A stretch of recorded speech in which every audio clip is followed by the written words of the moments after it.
દીપક રબારી છે ઉશ્કેરવાનું કામ કરતા હતા અને એવું કહેતા હતા કે હું ભાજપનો મંત્રી છું, એટલે કોઈ કેસ નહીં લે, એની ચિંતા ના કરશો, તમે આ લોકોને મારો.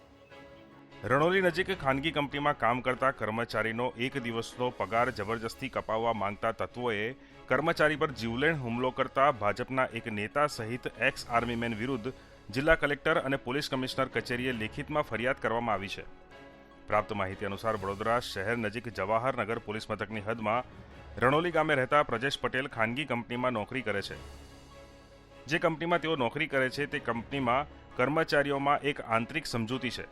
જો કોઈ કંપનીનો કર્મચારી અકાળે મૃત્યુ પામે તો તેના પરિવાર માટે કંપનીના કર્મચારીઓ એક દિવસનો પગાર પરિવારની સહાય માટે જતો કરશે. આ સમજૂતી માટે કર્મચારી જાતે પગાર કાપવા કે ન કાપવાની અરજી કરે તો તેના પગારમાંથી એક દિવસનું મહેનતાણું મૃત્યુ પામનાર કર્મચારીના પરિવારજનોને મળે. થોડા દિવસ પહેલા ખાનગી કંપનીના કામ કરતા એક કર્મચારીનું અકાળે મૃત્યુ થયું. મૃત્યુ પામેલા કર્મચારીના પત્ની કે સંતાનો કોઈ ન હોવાથી 200 કર્મચારીમાંથી 160 જેટલા કર્મચારીઓએ મૃતકના પરિવાર માટે તેઓનું વેતન ન કાપવામાં આવે તેવી અરજી કંપની સત્તાધીશોને કરી હતી. જેના કારણે મૃતક કર્મચારીના ભાઈ અને પિતાને વળતર પેટે ઓછી રકમ મળતા તેઓએ પગાર નહીં કપાવનાર કર્મચારીઓને ટાર્ગેટ કરવાનું શરૂ કરી દીધું હતું. પગાર નહીં આપનાર કર્મચારી પ્રજેશ પટેલ 8 તારીખે જ્યારે કંપનીમાંથી બહાર આવ્યા ત્યારે તારક મહેડા, નરેન્દ્ર મહિડા, મનીષ રાજપૂત અને દીપક રબારી સહિતના ટોળાએ પગાર નહીં કપાવવા બાબતની અદાવત રાખીને હુમલો કરીને હથિયારો વડે પ્રજેશ પટેલ સાથે મારામારી કરતા મામલો જવાહરનગર પોલીસ મથકે પહોંચ્યો હતો. ઘટના બાદ કર્મચારીઓમાં ભયનો માહોલ છે. હુમલો કરનાર દીપક રબારી વડોદરા તાલુકા ભાજપમાં મંત્રી તરીકેનો હોદ્દો ધરાવે છે. ભાજપના હોવાને કારણે કર્મચારીઓને ડરાવીને તેઓનું વેતન કપાવવા માટે સહી કરવા દબાણ કરવામાં આવી રહ્યું છે. પ્રજેશ પટેલનો આક્ષેપ છે કે રણોલીમાં દીપક રબારીએ જાહેરમાં ધમકી આપતા જણાવ્યું હતું કે હું ભાજપનો નેતા છું, તમારો કોઈ કેસ લેવાશે નહીં. આ સાથે નિવૃત્ત આર્મીમેન મનીષ રાજપૂતે પણ ગામ વચ્ચે કર્મચારીઓને મારીને ફટાકડી ફોડીને મારી નાખવાની ધમકી આપી હતી. સમગ્ર મામલે પોલીસ મથકમાં અરજી કરવામાં આવી છે. જો કે ટોળકીએ કર્મચારીઓ અને ગામના રહીશોમાં ભયનો માહોલ ઊભો કરી દેતા ભાજપના નામે અને એક્સ આર્મીમેનના નામે કર્મચારીઓને ધમકાવીને માર મારતા તત્વો સામે કાર્યવાહી તેમજ કર્મચારીઓની સુરક્ષાની માંગણી સાથે જિલ્લા કલેક્ટર અને પોલીસ કમિશનરને આવેદનપત્ર આપવામાં આવ્યું હતું. હું ખાનગી કંપનીમાં નોકરી કરું છું. ત્યાંથી હું 6:30 છૂટ્યો તો મારી કંપનીની બહાર 8-10 લોકો આવીને જિગ્નેશ ઉર્ફે મિનેશ રાજપૂત, દીપક રબારી, જુગલ સોલંકી, તારક મૈડા, એનો નાનો ભાઈ, પછી દક્ષેશ પંચાલ, આ બધા મને ગેટની બહાર મારવા આવ્યા. હું હાથમાં ના આવ્યો એટલે આ ભાઈને માર્યા. ગામની ભાગોળમાં બેસાડીને એમને માર્યા. એમની જોડે વાતચીત કશું કરી અને વાતચીતમાં કંઈ મળ્યું નહીં તો 2-3 જણને ફોન કર્યા, એમના ફેવરમાં ફોન ગયા નહીં, છતાં પણ અમને મારવામાં આવ્યા. 25-30 જણા લોકો હતા. મને છેલ્લા 3 દિવસથી ધમકી આપતા હતા કે ભાઈ તું પૈસા કેમ નહીં આપ્યા, શું હતું, તું ગામમાં આવી તને મારીશું, આ કરીશું, મા બેનની ગાળો આપતા હતા.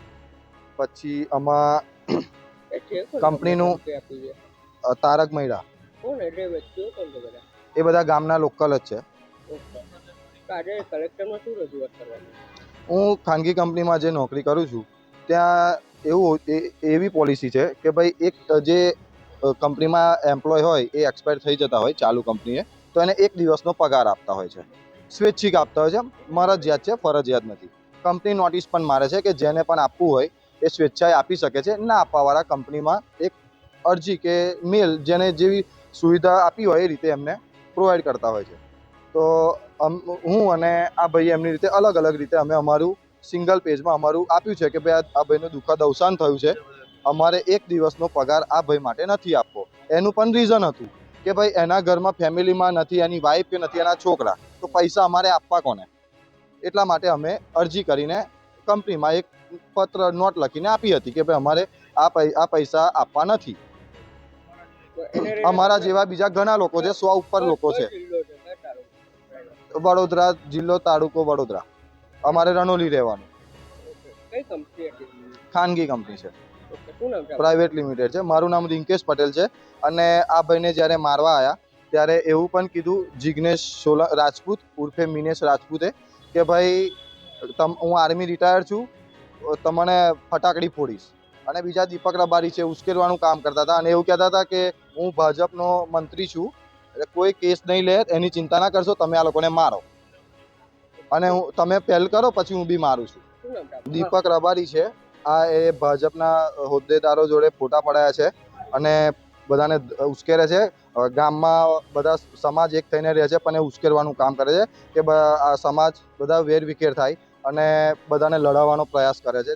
દીપક રબારી ભાજપનું મહામંત્રી છું એવું બધાને કહીને પછી ઉશ્કેરે છે, ધાક ધમકી આપે છે, કોઈ તમારું કશું નહીં કરી લે, હું બેઠો છું, તમે મારો. અને એની જોડે પેલો જિગ્નેશ છે, એક્સ આર્મી રિટાયર છે અને એ પણ બધાને એ તો સમાજ વિરુદ્ધ જ કામ કરતો હોય એવું લાગતું હોય છે. પર્ટિક્યુલર બે સમાજ વચ્ચે લડાવતો હોય એવું કામ કરે છે અને કોઈ ગામ એ લોકો પહેલાં 2 વર્ષ પહેલાં ગામમાં કશું જ નહોતું થતું, બધા સમાજના હળીમળીને રહેતા હતા અને આજે એ બેના આવવાથી આજે ગામમાં એટલું બધું એ થઈ ગયું છે કે દૂષણ, કે લોકો આજે બે સમાજ સરખી રીતે બેસી નહીં શકતા, બોલી નહીં શકતા, કે કોઈ જગ્યાએ ફરી નથી શકતા. સબસ્ક્રાઇબ કરો ફેક્ટ ફંડ ન્યૂઝ ચેનલને અને YouTube ઉપર બેલ આઇકન દબાવી સમાચારોની તમામ અપડેટ મેળવો.